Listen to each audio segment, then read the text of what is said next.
Welcome to NFL Week 18, full strength edition of Benny versus the Penny. Here's your host, big bloviating Ben Maller. So we can see the finish line, but not really, Tom, because this is just the first leg of a multi-pronged journey. All the way to the Bay, Northern. Will we take this show on the road, Tom? Will we go to Radio Row and broadcast Benny versus the Penny right there? It has been whispered in hushed tones. Yeah, we can't talk about it here because of legal reasons, so stay tuned. As you would say, Tom, developing hot. ... That's right. Benny, before we look forward, we have to look back. We do? Are you sure about that? Looney math. Yeah, let's get the award-winning graphic up. I do like your math, Tom. I got to say, I do like your math more than the NBC math. Your math, I can get on board with Looney math. I'm guessing I must be doing a bad job in your favor. That's what I'm guessing I might be doing. Benny went 7-9. The Penny went 7-9 in Week 17. Season totals: Benny 132 and 114. The Penny 113 and 132. And yes. Yeah. NBC News reporting that they're calling the election. So, Penny, your winner chicken dinner for the season of 2025-2026. No matter what happens this Sunday, Penny, for your thoughts, you're the champion. I would like to thank all the little people that helped me. I would also like to thank all the future bots that will download this episode of Benny versus the Penny and make it seem like the audience is a lot bigger than it is. I want to copy the greats on YouTube that have all those fake accounts that follow them. But my thoughts, Tom, I saw some comments this week from Drake May. We'll start in New England. So the Patriots have had one of the worst schedules in terms of quality of competition in recent NFL history. And Drake May went on, not a rant, but he got a little testy when asked about that recently, having the easiest schedule possibly in modern NFL history, winning the AFC East title a lot. He said, quote, "It's not like we're playing Foxborough High School," was the quote from Drake May. Now, we did check, and it is true. The Patriots did not play Foxborough High School, although they did play University High School. So they did play them on the schedule. Tom. They skipped Foxborough, I'm told, because they play in a higher conference, a higher level there in New England football. But I would say embrace, if I'm the Patriots, you embrace this because you beat up the hostess schedules. I like to say the ding dongs, the fruit pies, the Twinkies, and all that. But you have an opportunity now. Take advantage of it. And not only that, it's the precious wisdom of 2020 hindsight. Only this far into the season can you take a look and see that you've had an easy schedule, because some of the teams that were supposed to be better than they aren't as good as they should have been. Well, we thought it would be a bad schedule, and it wasn't. It means meaning good, bad meaning good. I mean, it did turn out to be that way. However, you can fake it till you make it, right? You can, a lot of times I think it was Jimmy Johnson. Those old school coaches are like, hey, you beat enough bad teams, you think you're good, and then you end up being good. So that's part of it. Another thing is, and another thing is, it's not like the New England Patriots didn't tiptoe through the tulips every time they ever won a championship with Tom Brady, because that division has been crap forever. Well, it has been embarrassing. Shout out to your Buffalo Bills there. Yep. Impressive job. Anytime the Bills are good, it's an anomaly. Over the years. I will point out, though, for the Patriots, they did, when they were winning the Super Bowl, they did have to play some really good opponents non-division. The division. The division's always been another thought, Tom. Phillip Rivers says he is done playing. Oh, wow. Again. Not going to play for the Colts here in their final game on Sunday, and he says he's going to coach his son's high school team back in the backwoods of Alabama. However, I would advise him to get off the grid, Tom, because if he has a phone, even if his phone's on mute, it's on airplane mode.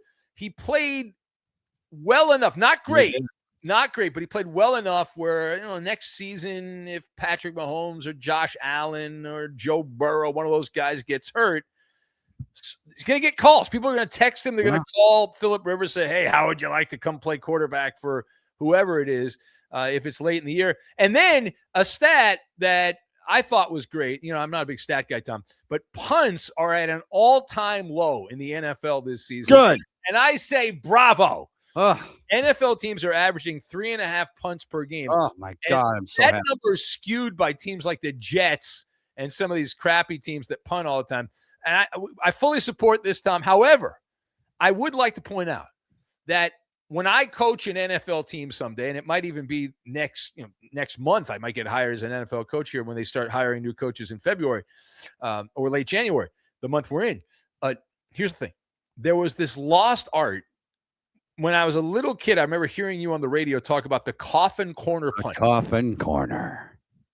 Does anyone do that anymore? Why don't they do that anymore? Is that illegal? Is it illegal to have the coffin corner punt, to punt the ball inside the 5-yard line? Why don't they do that? Well, punts are boring. I'm all for this. I first of all, it's not my coaching job. I love when they go for it on 4th down. I don't care if they're at their own 20, like the Chargers used to do back in the day. I don't care. It's not my coaching job. Punts suck. I like it when it's more like Pop Warner and people are going for it on 4th down no matter what. I'm right there. We don't need endless punting. And although I don't know that I need 65-yard field goals all the time. I don't know if I need that either. Yeah, but that's surprising. Tom Dempsey used to have the record for a 63-yard field goal, and it lasted like 30 years. Yeah, and now it changes every year. All right, let's get to the game, Tom. Here we go. Let's do that. What's up on the graphics there? Okay, great. We got Indianapolis Colts at Houston Texans. Texans you can still win the AFC South with a win here and a loss by the Jaguars. The Colts are done. Indy getting 10.5 points. Yeah, it's a lot of points here. Iron Eagle and J.J. Watt have the call. Well, if J.J. Watt's not hurt, you know those Watt brothers. CBS. I'm sure J.J. Watt will be completely unbiased calling a Texans game, Tom. A Houston Texans game. Well, the Texans are 11-5. You mentioned they've been playing great. 8-game winning streak. There's a lot of motivation. Week 18 it's a funny situation here to handicap because most of these games you wouldn't want to bet on at all, but we bet on every game on Benny versus the Penny. You try to find the team that has something to play for, some motivation, right? And that would, in this matchup, it's the Texans. I hate laying a big number like this, but the Texans are the right side. They can get better playoff seeding, and as you mentioned, possibly win the AFC South. And their defense may be the best overall unit in the NFL. Yeah, and the Colts have lost 6 straight. And we mentioned Phillip Rivers not playing, so they're going with the old Golden Domer at quarterback here. Not that old, a rookie, but the public betting appears split, slightly favoring Indy as the big underdog in this game. This has blowout written all over it, though. What's the weather going to be like in Houston? Well, it's going to be fine, Tom. It's going to be in the 70s inside the dome in Houston. But C.J. Stroud, who is not very good, I'm not a big fan of his. However, the Colts secondary, have you seen the Colts secondary here? They have struggled against the pass. They can't stop. Very civish. Yeah. They're terrible. I don't know what else they can. They can't stop the pass or the run. In C.J. Stroud's defense, he plays good every 3 or 4 games. Yes, he does. And Riley Leonard, that's the guy, the old Golden Domer, who will be starting for the Colts against the Texans defense. Now, the Texans, that's the elite unit here. This Houston defense, they're top tier, upper crust, creme de la creme, as you used to say, Tom, in points allowed, DVOA also, if you want to go to the nerd stats. And they're facing a rookie quarterback in a meaningless game where the Colts are already planning on where they're going to be going on their nice vacation there. So as long as the Texans just do what they've done all year, generate pressure, force mistakes, limit scoring, the Texans will win this game. Something to the tune of 31-10 will be the final of this game. Heads home, tails away. And the penny going with the Houston Texans. All right, where are we headed now, Tom? New Orleans Saints at Atlanta Falcons. Both these teams come and play pretty good football last few weeks, even if they've both been eliminated. Saints are getting 3.5. Well, I did see the Falcons got some help from the referees in that Monday night game, although the Rams did not play well for the first part of that game. This game on Fox, Chris Myers has the Chris Myers game. Chris Myers, Mark Schlereth. What's his nickname? Stank? Is that his nickname? I think. Yeah, yes. And by the way, very good broadcaster. All right. He's smart for a lineman. There's a chance. Now, we obviously, as we're doing this, we don't know what happened on Saturday, Tom. So we don't know who won the Carolina-Tampa Bay game. However, depending on if Tampa Bay won that game or wins that game, depending when you're watching this, that very well could affect this game because of tiebreakers and Atlanta would need to win. And there's a lot of moving parts to that. If Tampa loses, that would help Carolina out. The story here has been Shuck, not Suck. Tyler Shuck, the quarterback, who's got the most weird. I'm trying to, like, the last time there was a quarterback with a name this effed up was Brett Favre. Like, you look at Brett Favre, it doesn't look like it should be Brett Favre. Right, Brett Favre. Yes. Yeah. Tyler Shuck looks like it should be Tyler Show or something like that, or it's SHOUG. Jay Schrader had a name like that. It looked like it should have been Schroeder. I remember that back in the day. Yeah, Jay Schroeder. Well, remember Joe Theismann, which was that's not his real name. But Theismann, he changed it to Theismann to rhyme with Heisman just to give himself a better chance. I like that. That was because of the PR guy at Notre Dame. Very, very. And Billy Idol's last name isn't Idol, but he gave himself the last name Idol so he would become one. Oh, and look at that. It's positive reinforcement. So Tyler Shuck has quietly become an effective NFL quarterback. 4 straight wins heading into Week 18. He is one of the top 10 quarterbacks in the NFL. Over 2,000 passing yards. He's been able to connect on the deep passes as well. The Saints are a little shorthanded in this game. There's no such thing as momentum, Tom, so it doesn't matter necessarily what has happened here. In sports, there's no such thing as momentum, and in physics there is. But the sports show, Tom, that's what sports. We're talking about sports. Atlanta is on a short week. They had that emotional win against the Rams, 27-24, aided by. So you're saying they can't carry that momentum into this week? Well, I'm just saying. Come out a little flat here, Tom. A little flat last week. The Saints have been playing well the last couple of weeks. They can't carry that momentum into this week. They can't. Okay. Unfortunately, no. They're going to leave that on the side of the road somewhere. The Saints have been very good against the spread. They have covered in recent games as a dog. They're a dog in this game here. I'm going to take the Saints to go marching into the win column, close out the year with a win, and then they're just going to continue to start Tyler Shuck in 2026 later next NFL season. All right, what about the hometown Falcons? Benny taking the Saints and the points. All right, we head from that southern outpost, Tom, in Atlanta.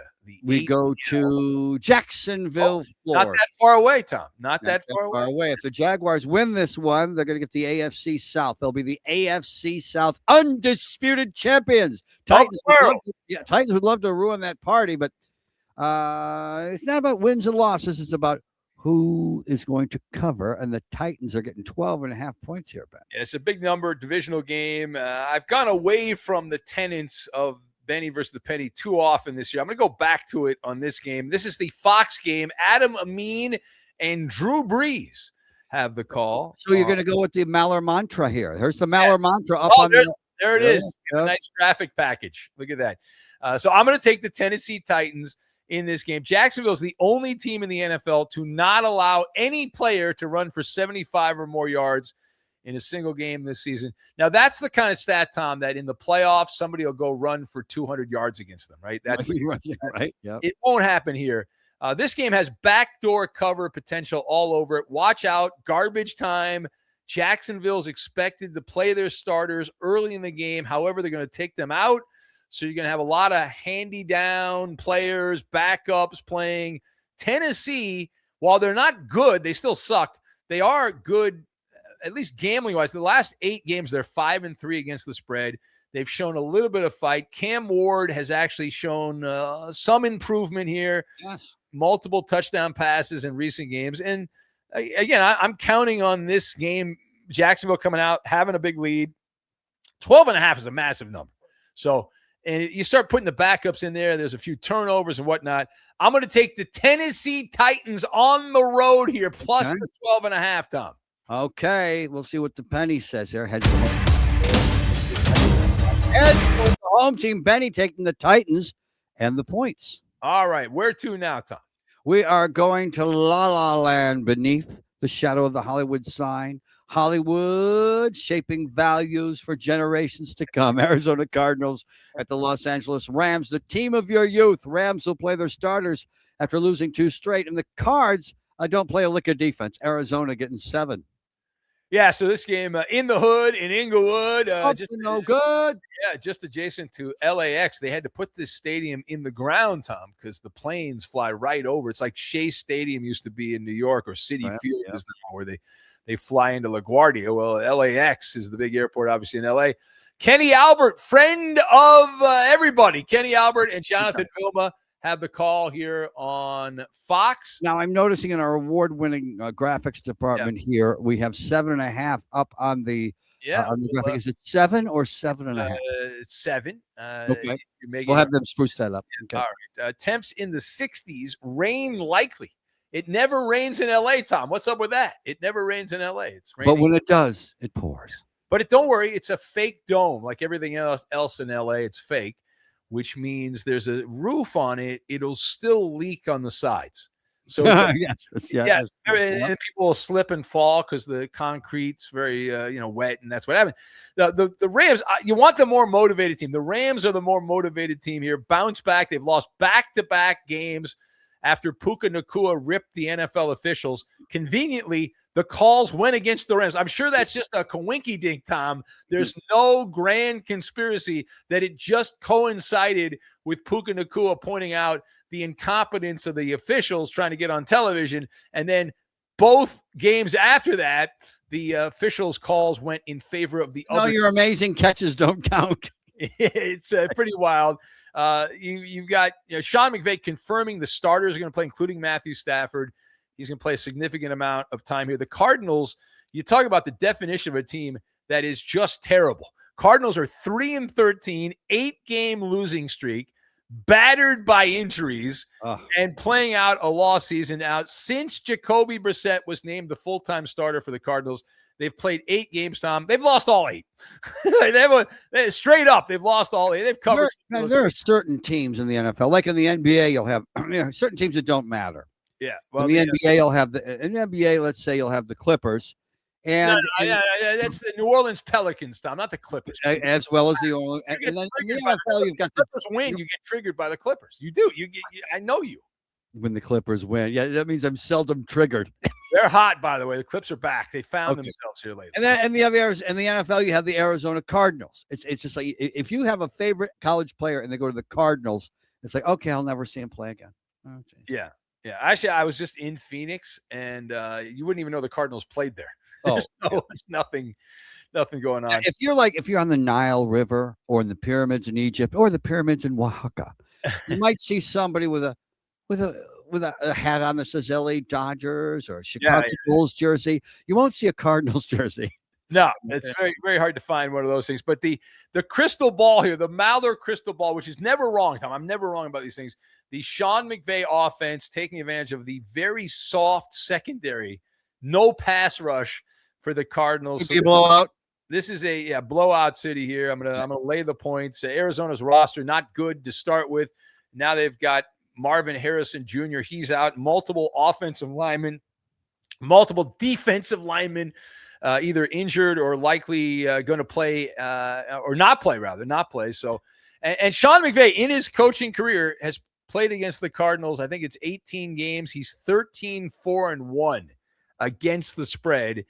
It's the greatest domination he's had against anybody. I'm going to take the Rams. You can ram it all day. You can ram it all night. You can ram it all Sunday. Throw the penny up into that smog. Heads today. Penny landing on heads. Penny and the penny going with the Rams. All right, where are we headed now, Tom? Where are we going? We are going to the Mile High City. Teams can't breathe in that Mile High City. Always an advantage for the Broncos and the Avalanche. LA Chargers and Denver Broncos. Chargers have decided they don't care about this game, apparently. They're sitting Justin Hebert, their quarterback, and the Broncos are playing for the top seed in the AFC. So Broncos have something to play for here. Chargers getting 12.5 points. Yeah, that's a big number, and it is tempting to take the Chargers. However, as you said, they are not playing the starters. How happy is Jim Nantz and Tony Romo, by the way? How happy are they? Because broadcasters love The Charger quarterback. They Well, love they do, but he's not playing. That's the problem. It's a bunch of back. That's why they're not happy. Yeah. Well, the Maller mantra goes out the window when a team's playing all their backups. Denver fully motivated, Tom. Fully motivated. They're going to play their starters at least into the third quarter. Bo Nix is included in that. And try to build build the lead, then go and clinch the top seed in the AFC rather.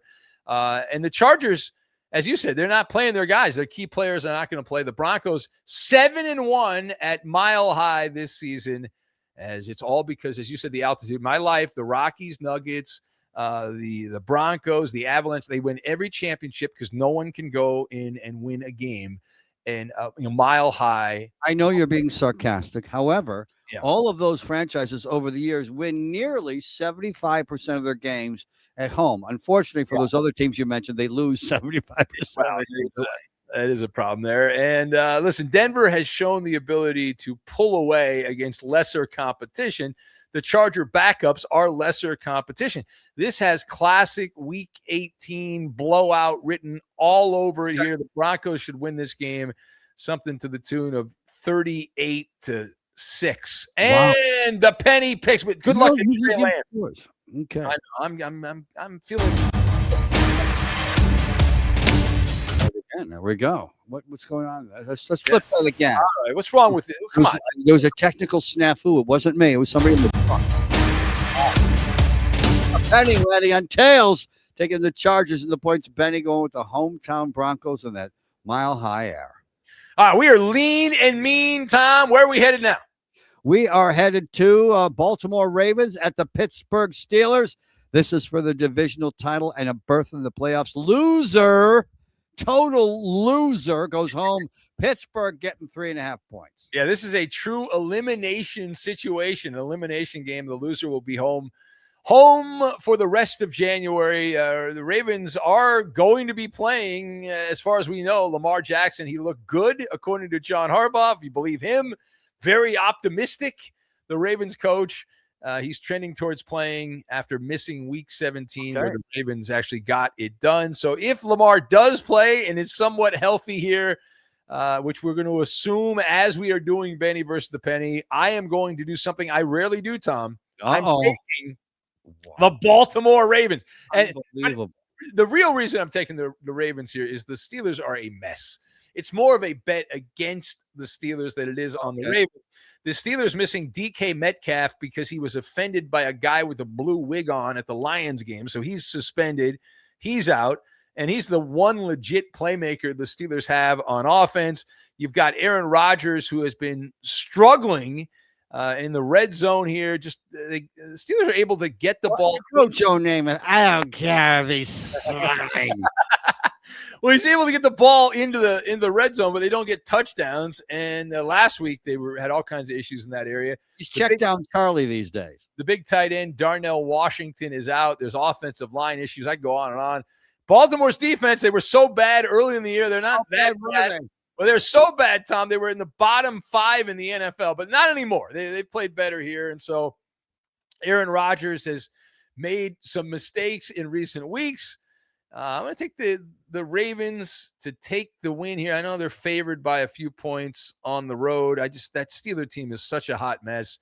And it's very rare that you bet against Mike Tomlin in a win-take-all situation, but I don't see the Steelers being able to get it done against Baltimore on both sides of the ball. I like the Ravens offense more than the Steelers offense, and I'll take the Baltimore defense, although it's close, against the Pittsburgh defense. And the Penny picks, Tom. Let's see what's going on with Mr. Penny. Here we go.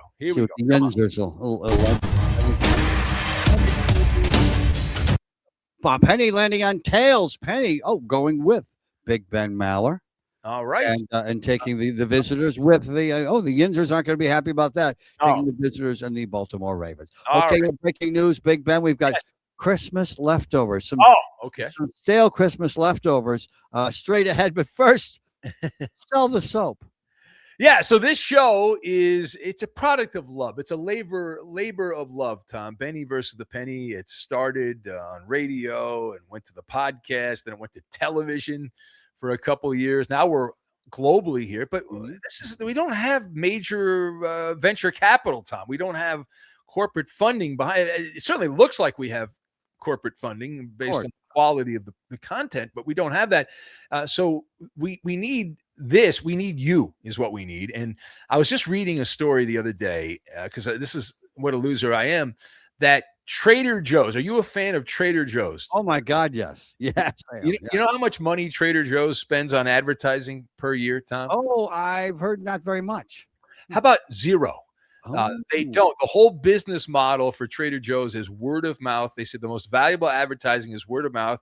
The guy that started Trader Joe's, they sold it to some German conglomerate or whatever. But the guy that started it, he said, listen, we're going to make this market so much better than every other market. People are going to tell their friends about it, and their friends are going to tell their friends. And as long as we do that, we don't need to spend any money on advertising. And they never did.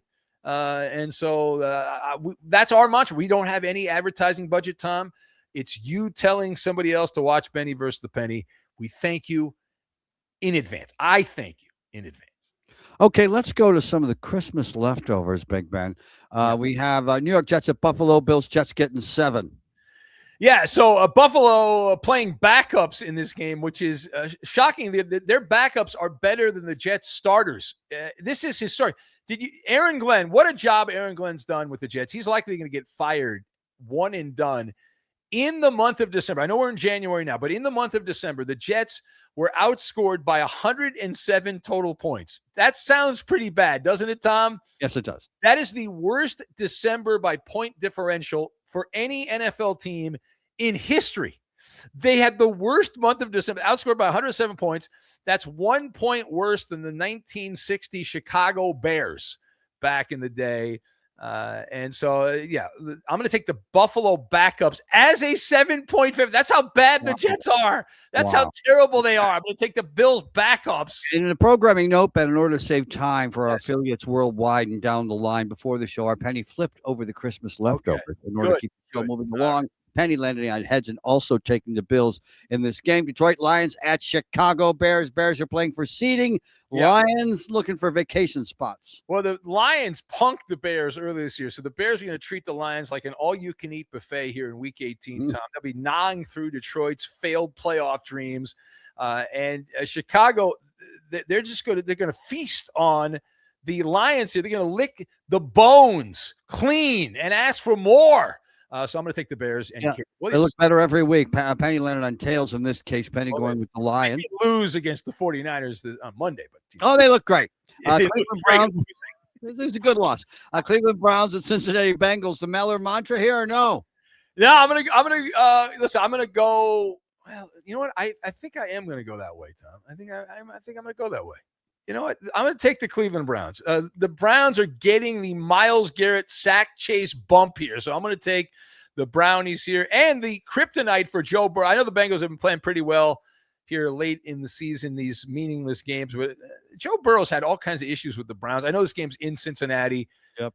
7 points. It's going to be like playing in a freezer for both these teams here.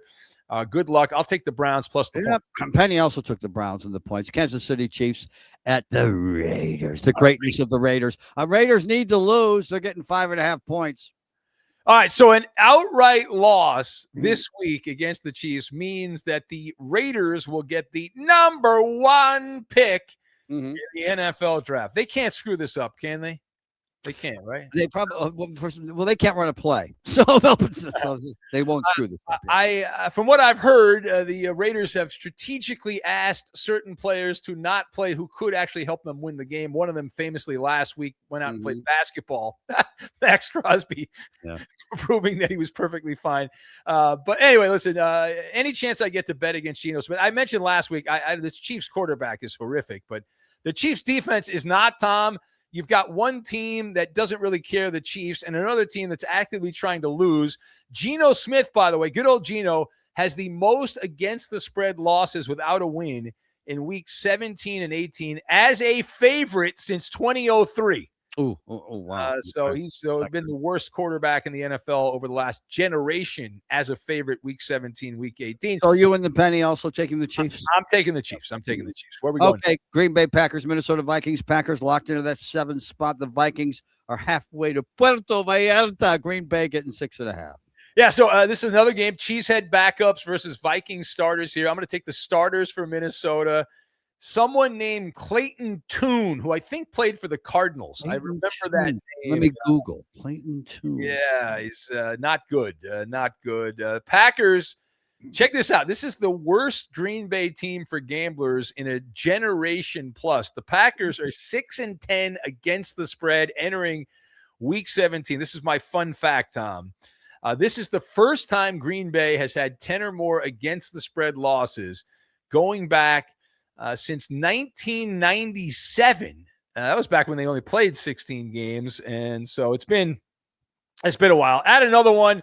Vikings end the year on a positive note and take down the Packers. In this case, the penny landed on tails going with the Green Bay Packers. All right. Now we have Miami Dolphins, New England Patriots. Dolphins playing for nothing. Patriots have a chance to be the top seed. Miami getting 10.5. Let it snow. Let it snow. Well, I don't know if it's going to snow, but it's cold weather in New England. Shockingly cold weather in Foxborough, Tom. They never have cold weather in January in Foxborough. It just never happens here. In outdoor games, under 40 degrees, Tom, under 40 degrees, Mike McDaniel has played 6 games. His team, the Dolphins coach, they're 0-6. Okay. Miami, as a franchise, going back, they've lost 13 games in a row outright under 40 degrees temperature. Last time a Miami Dolphin team won was in cold weather was in Buffalo behind the great Adam Gase, the coach, and Matt Moore. That was in 2016, Tom. 2016. So I'm going to take the Patriots. I'll lay the points, even though their starters are likely going to come out midway through the game. On heads here agreeing with you with the Patriots and taking the points. Where are we going now? We are going to the Meadowlands. Dallas Cowboys, New York Giants. New York getting 3.5.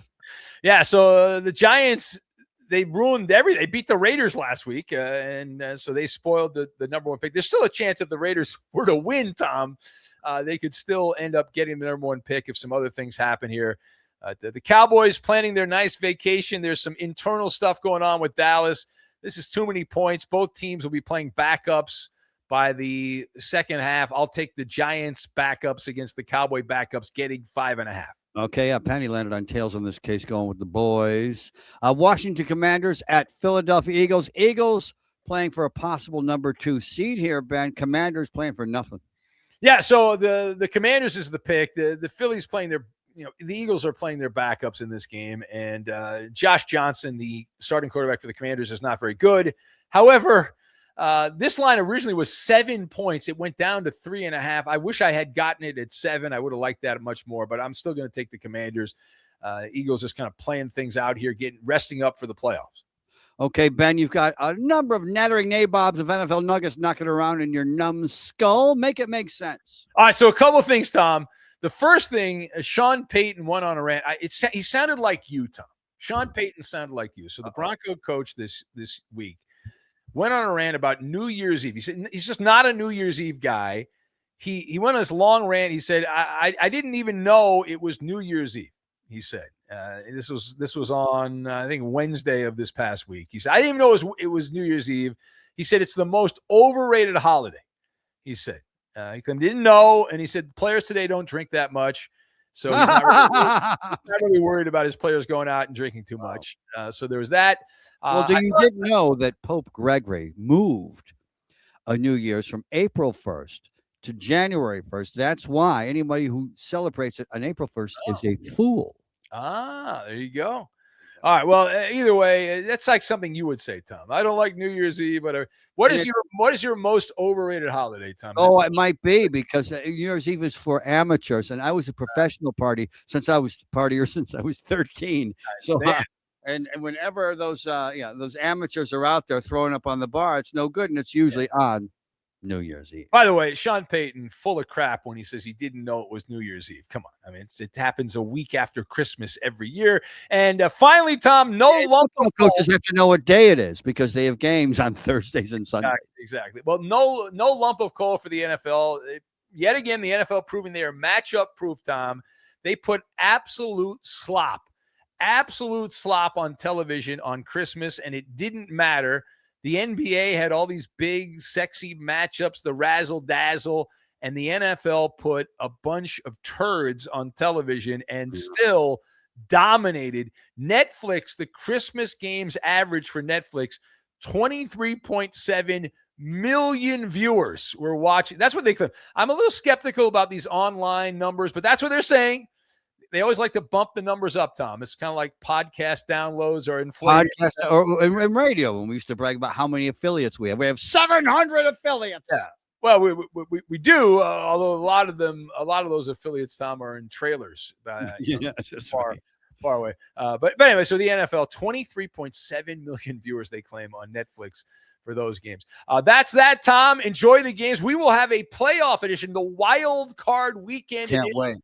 Coming up next week for Benny versus the Penny. It's been fun all year. Want to thank our team here, Tom, the people that have put this together, the people behind the scenes. Very difficult for them to work on the holidays, Tom, to leave their families and their loved ones and to come in here and make us look so good. We want to thank everyone involved on Benny versus. One of these days we'll turn the cameras around and show this handsome bunch of people. Okay. Look over there. Thanks. Put your pants on over there. Come on. What's wrong with you? Thank you for watching Benny versus the Penny. Always watch it. It only makes sense.